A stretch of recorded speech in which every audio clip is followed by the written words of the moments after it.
UFC Fight Night, Convington versus Buckley. This is going to be a good fight night to end off the year. I'm extremely excited. Buckley is one of my favorite fighters, and he's been killing in 2024. I will break down this card starting from the early prelims, ending with the main event. And let's do it. You guys already know. And we changed it up. No more newsletter, guys. We're on Winnable now. So I will put the link in the description below. And show some love. Subscribe to Winnable. We will also be having a Discord in the description. And follow us on Twitter for our daily thoughts on the UFC. I appreciate the love and support on the video so much, guys. Let's get straight into it. Oh my goodness. Starting with, imagine I'm fucking with you, bro. No, but seriously, it had nothing to do with the fact that women fighters. I just feel like both these people are decision merchants. We have Josephine Knudsen and we have Pera Rodriguez. I'm going to keep this short and sweet. I'm going with Josephine Knudsen. She's 8-0. She has good striking. She has a 58.8 significant strike accuracy. And she dominated on the feet in her last fight. But Pera Rodriguez isn't no bum. She's 2-2 in the UFC. Josephine is 2-0. She does have the reach advantage. But I don't think it's really going to matter here. One of the losses came from a sub. Another came from a DQ for Rodriguez. But I do have Josephine winning this just because of the striking advantage. And although Pereira does like to gain an edge in dragging out these fights, I just feel like if they drag out the fight, Knudsen might be able to just piece Rodriguez up a little bit on the feet and just do her thing. But if I were to put a bet on this, maybe looking over 2.5, probably to go to a decision. Now we have Davy Grant and Ramon Tavares. Ramon Tavares actually knocked out, I believe, Cortavius Ramos. He just fought on one of the fight nights. He knocked him out in Dana White Contender Series. This guy has some serious power in the hands. He's versing Davy Grant.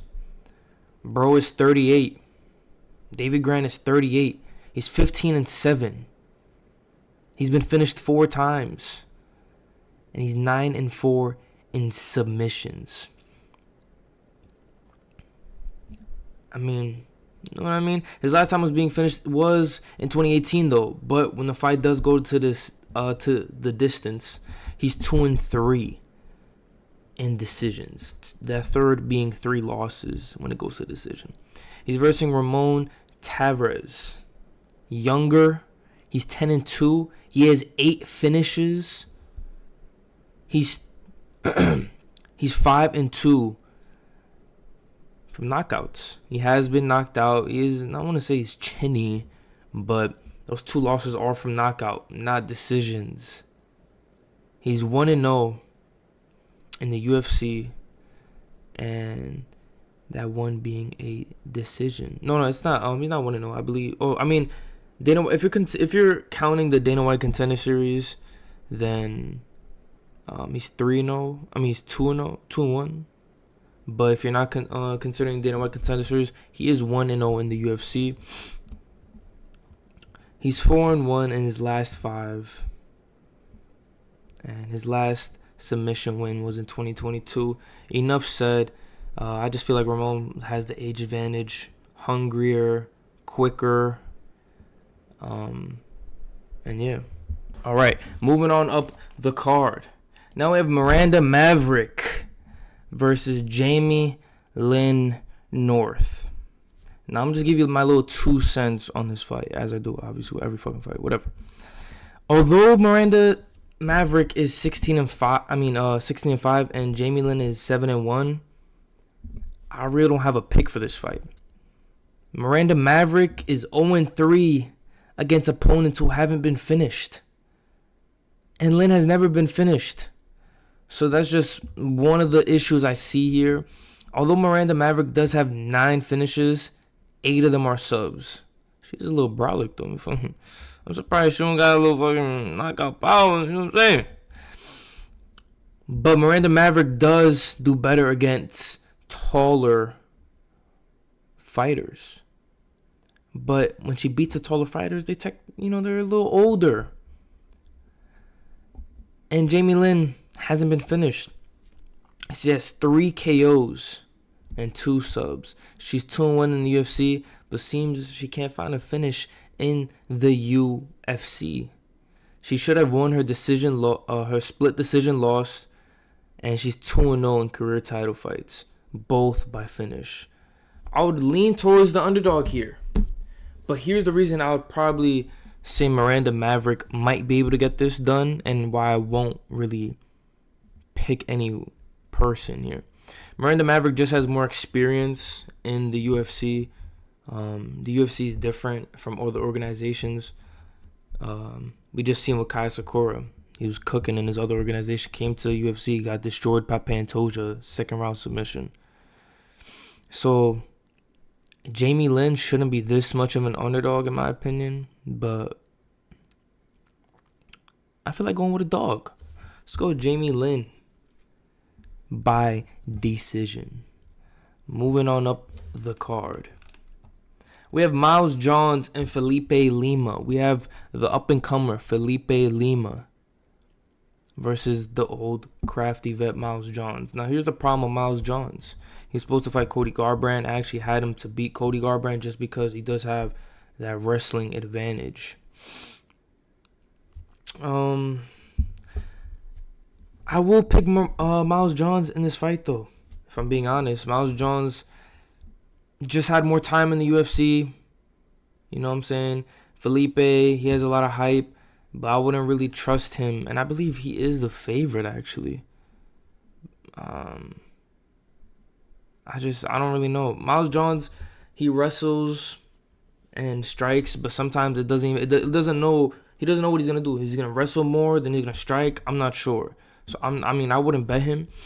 The pick will be Miles Johns though. Felipe, I you know what I'm saying? I need him to get more fights in the UFC for me to really believe in him. For me to really start saying, okay, he's a prospect, or I could see the hype behind him.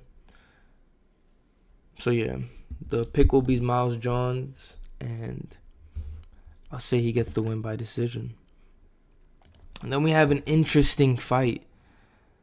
2 long ass motherfuckers, bro. Sean Woodson, like the smallest torso I think I've ever seen. This guy is 6'2" in featherweight. Like, what is he doing? 78-inch reach. This guy got like Carlos Prates reach and featherweight. He's versing Fernando Padilla. Fernando Long Neck Padilla. Look at bro's neck. Pause. No diddy, alright? But in this fight, if I'm being honest, I will probably have to lean towards Fernando. Reason being, his 2 wins in the UFC are from finishes, and Sean Woodson is more of a little more of a decision merchant. And there's a couple decisions that he won recently that he shouldn't have won. I like Sean Woodson in this matchup just because he is a little more lengthy, but I just don't really trust him like in the grappling aspect. He does have clean boxing, so I like his striking a lot, but it's just like Fernando Padilla finished the guy who submitted Sean Woodson. I'm forgetting his name right now, but he finished him. Like, Fernando finished him. That doesn't go to say that just because Fernando beat the guy that beat Sean Woodson, that Sean Woodson can't beat Fernando. That's not how it works. But I just feel like Sean Woodson, if he were to win it, most likely by decision. I don't see him chinning Fernando, but I like Fernando's odds, plus 140. I think he could get the job done. He's the pick. I'm not betting him though. All right, picks and bets are different, guys. Just to let you guys know. Just because I say somebody, I think he's gonna win the fight doesn't mean I'm betting him to win the fight. We did go crazy with predictions in UFC 310, but a lot of those predictions I didn't bet. Just because a lot of them are controversial. Like I said, Volkov was gonna be a good dog. I took it back, but I still felt like you don't know what Cyril Gane we're gonna get. And Volkov been on a tear. He's on a win. He was on a win streak until they robbed him. But like a lot of people that are even subscribers, they were like, "Oh, I'm betting Cyril Gane." Like a couple of my friends. I mean, congrats, you guys won the money, but just like be a little careful, okay? Because like Cyril Gane winning, that was like very iffy. I couldn't bet it personally. You guys are better than me. Moving on up the card, we have Joel Alvarez versus Drakkar Klose. I don't even know if I said that right. Drakkar Klose. Anyway, Joel Alvarez, this guy is a dog. 21 fights. 21 finishes. And he's been finished twice. He has 17 submissions and 4 KOs. He has 6 he's 6-2 in the UFC, and he's 3-1 when it comes to knockouts. He only lost Arman Tsarukyan, and Arman Tsarukyan is fighting for a title right now against Islam in UFC 311. He's KO'd 2 fighters who've never been KO'd, and he's 3-1 against strikers. I like Joel Alvarez, but Klose is also a dog. I'm not even gonna take that away from him. He's 15-2 and he has 6 finishes, and he's been finished once by knockout. He's 7-2 in the UFC, and he's 2-1 in KOs, meaning he's been KO'd once and he's KO'd people twice. And when he goes to the distance, he's 5-1 in decisions, and he's 2-0 against BJJs. And Alvarez is a BJJ person. Obviously, has 17 submissions. This is my problem though. Look at the height and reach advantage. Alvarez is 6'3" versus Klose at 5'9", but they've both only lost twice in the UFC. I think Alvarez is just too much of a favorite, in my opinion. I think a 2-1 favorite would have been more appropriate, but him being almost minus 400, you're not really getting that much value out of it. And Klose isn't a bum. Although Alvarez, you could argue, has faced a better comp, Arman Tsarukyan, etc.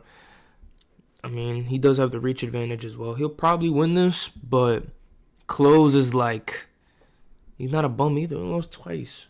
But with that being said, Alvarez will be the pick. And also don't feel comfortable picking Alvarez because he doesn't really shoot takedowns, at least not in the UFC. I'm not sure how accurate those stats are, but I think if I just go right here, grappling. Yeah, like, he hasn't shot a takedown. 0 takedown average. 0 takedown accuracy. It's just like, I mean, okay, you know what I'm trying to say? For the odds, you know, it's a little, but I do like the fact that he finishes opponents by submission. Give me Alvarez. Moving on up the card. Now we have Michael Johnson.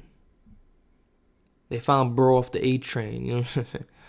Let me stop. Versus Ottoman Azatire. I have Ottoman in this fight, if I'm being honest. Michael Johnson might win. Ottoman isn't the most active fighter. I believe he had a fight in 2020, and then fight in 2022, and then a fight in 2023. But give me Ottoman. Just because Michael Johnson, bro, look at his record. He's a very 50-50 fighter, but he has faced the better competition out of the two. So it's one of those fights that's like, if Michael Johnson, I could just see Michael Johnson piecing him up, and then Ottoman just catches him. You know what I mean? Just because, like, Ottoman, majority of his wins, he has 13 wins, like 10 of them are knockouts. He's a knockout heavy guy. He has power in the hands. And Michael Johnson, I just feel like he's one of those guys, you could look at his record, like, he just messes up and doesn't have the greatest chin. He has faced a crazy competition, but He's been KO'd 3 times. He's been submitted 9 times. He's 14-4 in the UFC. His last finish was in 2022.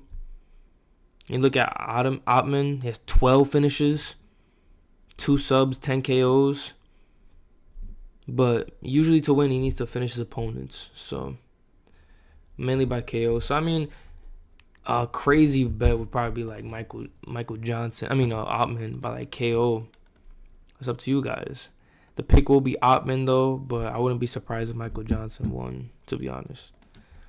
Moving on, now we have my boy Navjo Sterling making his debut of the Dana White Contender Series against Tacos. Yo, Tuco Tacos. Tucos, let me know. Yo, bro, this guy is, he probably might get knocked the fuck out. Sterling might knock this guy out, like, bad. Sterling is, like, undefeated, bro, and all of them are knockouts. He has 4 knockouts. He's 5-0, 4 knockouts. He's never been finished.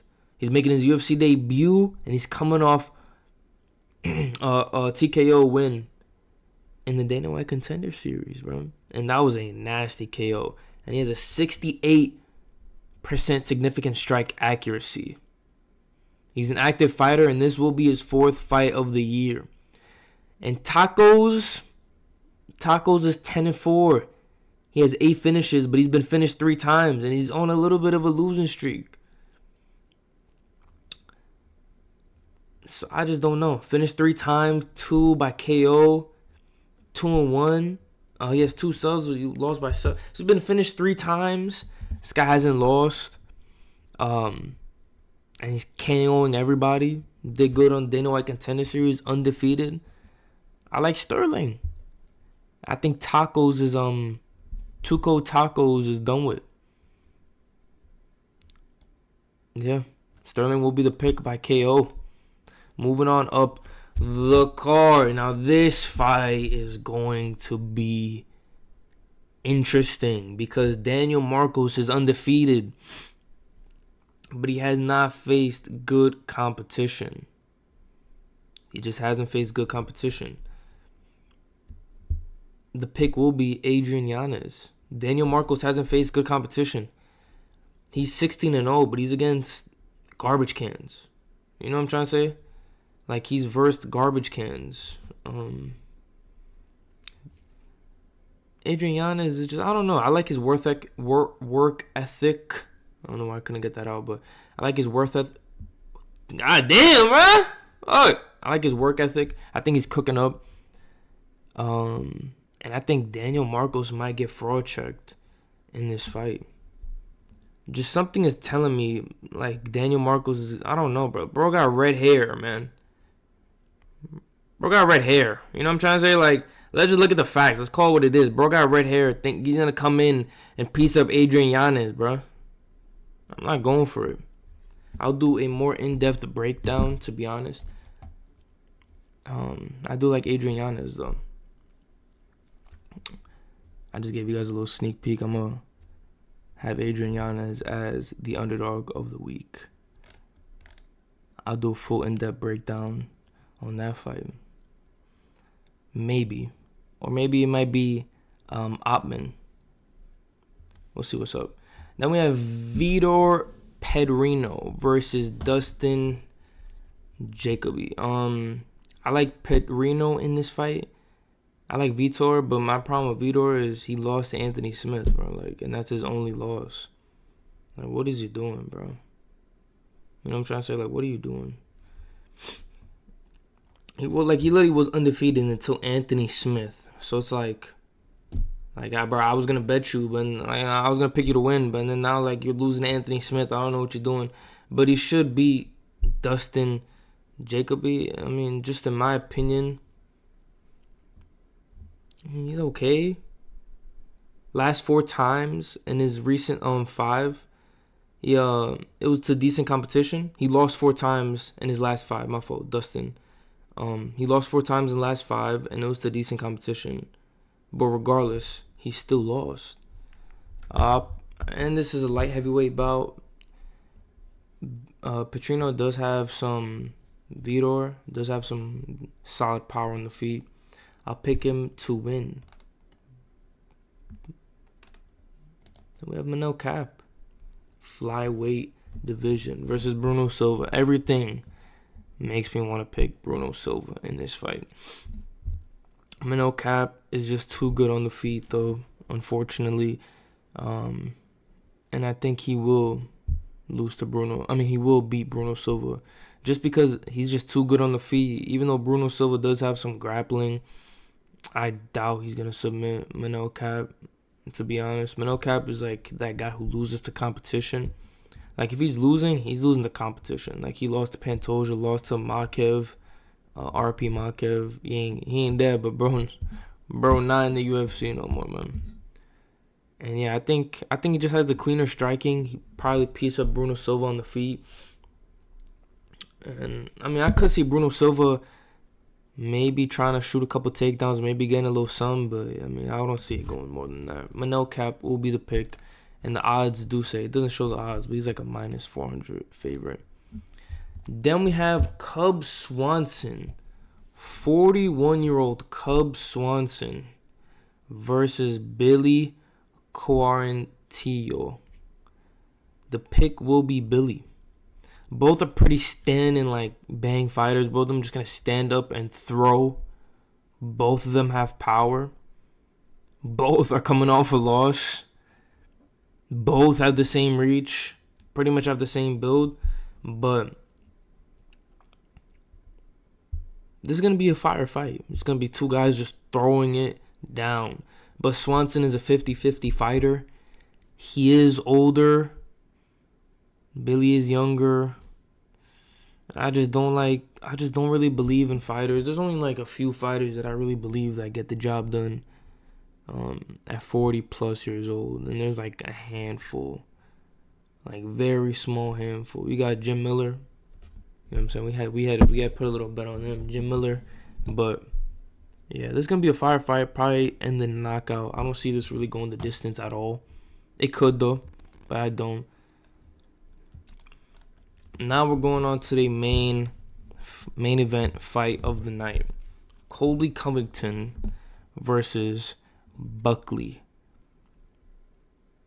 And the pick will be Buckley by decision or KO. And here's my reason. Covington hasn't been himself. He isn't who he was. He had title shots. He challenged multiple times for the title. He's challenged 3 times for the title, but he's not who he is anymore. Buckley's on a win streak. He's a hungry dog. He's a big, solid 170. He's on a 4-5 win streak, bro. Like, he's cooking. Ever since he dropped to 170 from 185, he's been cooking, and he's strong as hell, bro. 5'10", but he packs a lot of size for this division. And Covington doesn't have the height advantage over him. He doesn't have the reach advantage. Pretty much like the same height. So it will be interesting. But Covington is a decision merchant. I mean, he's more of a decision guy. He doesn't really finish you. He's 36 now. You know, he's entering that 36 range where fighters start touching 36. You don't know how they are. Buckley's a power puncher. And he might be able to find a finish on Colby Covington. Colby Covington's getting old. Buckley just knocked out Wonder Boy. Right hand over the top. But we don't know. Like, Covington, the fact that Covington took this over the supposed Ian Gary fight, you know, he's confident he could beat Buckley. But Buckley's just more active, man. Colby Covington's been a guy who just fights once a year. And he's 7-2 when the fight goes the distance. He's a decision merchant, but Buckley typically KOs people in the 2nd and 3rd round. I believe this will be his first 5-round fight in the UFC. His first main event for fight night. I like Buckley. He's an active fighter. Solid. He's worked on his wrestling. He's starting to get good takedowns. And I think he'll probably find a finish on Covington. Maybe. In like the 3rd or 4th round. I say first round gets a little slow. You know, try to feel each other out. Maybe shoot a takedown. 2nd round, I feel like Buckley starts trying to land big shots. Covington, I don't even know. Maybe he just starts shooting. I just don't know what Covington I'm going to get. I'm just not confident in Covington, you know? But I think Buckley by round 3 or 4 will probably get the knockout. My name's Remy from the script. Subscribe to get our picks. Winnable. Link will be in the description. Join the Discord. Join the family. And follow us on Twitter. All that will be in the description. Twitter or X, whatever you want to call it. My name's Remy from the script. And I'm out.